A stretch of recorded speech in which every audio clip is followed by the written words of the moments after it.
Tandaan po natin, ang utang na 16 trillion ay kabuuang utang ng gobyerno simula pa noong mga nakaraang administrasyon.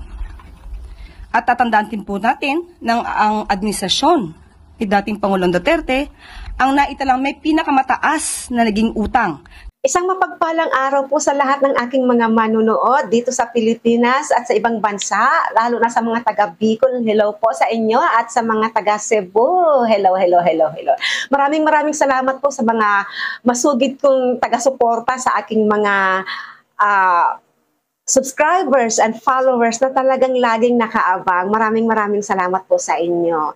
And welcome back to my channel. Welcome back to Marisol Templo Talks.